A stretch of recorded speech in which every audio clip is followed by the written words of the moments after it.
this is a big story, no one to pin it on. Good headline. Strawberry shock, cracks in contaminated fruit case revealed as prosecutors decide after 3 years. All charges against a woman accused of hiding needles in strawberries bound for the supermarkets have sensationally been dropped after cracks appeared in the high-profile case, leaving the investigation under a cloud.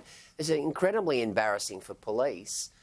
This was an incredibly high-profile case, Caleb, and this happened about 3 years ago, and it basically buggered the strawberry season for that particular year. Now they had someone up. The trial was set down for 4 weeks. It was all ready to go, and they dropped the charges at the last minute. So, as I said, an embarrassment for the QPS here.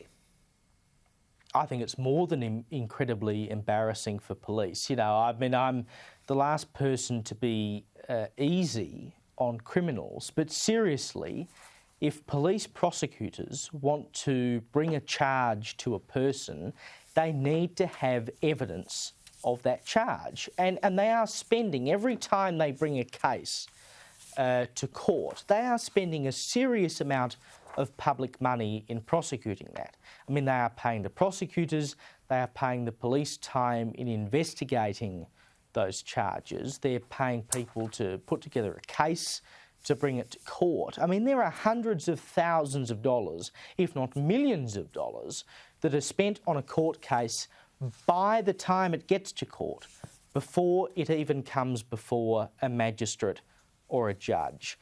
And so you need to have these things watertight, or at least as close to watertight as you can get. I mean, you know, you're always going to have juries in the end that might make decisions against the state, but you need to have these things pretty certain before you take them to court. And as someone who has spent some time in a courtroom as a reporter, seeing cases like this where charges are withdrawn at the last minute is so frustrating, because it is you and I who pay for this. If you're going to prosecute someone, you need to do it properly, because that person is going to bear the consequences and the shame of that charge being against them for the rest of their life, whether or not they are found guilty or not, whether or not those charges are followed through or not. You know, they have to deal with that. That is a fact of life.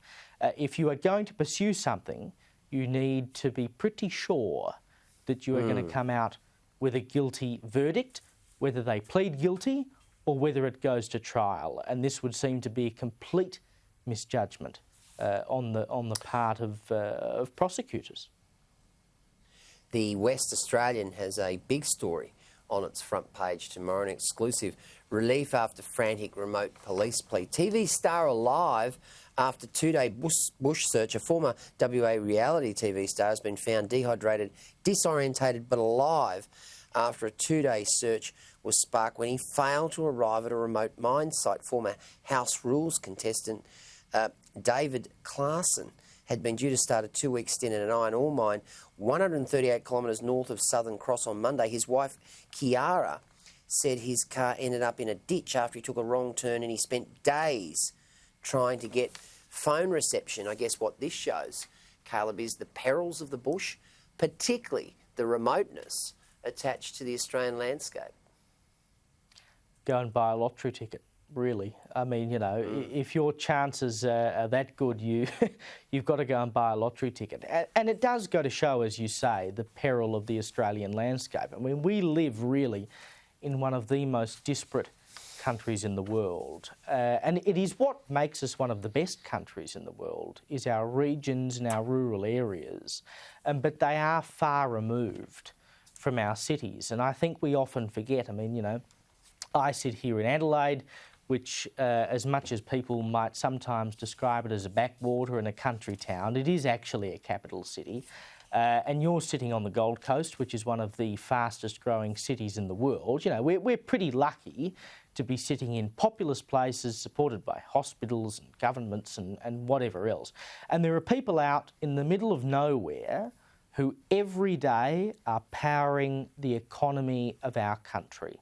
And they face risks in doing their jobs every day that you and I, who come to studios, television studios, newsrooms, offices, don't even think about. We never even face them. And a lot of people in their working lives never face risks of worrying about whether they will make it home, or if they take the wrong turn, whether they'll be able to make a phone call to find their way home or not. And these are the things that people in rural and regional It's an Australia extraordinary story. face every single day. And we should be so grateful that they do that. And stories like this, as you say, are so extraordinary. They do this every day, and we don't even think about it.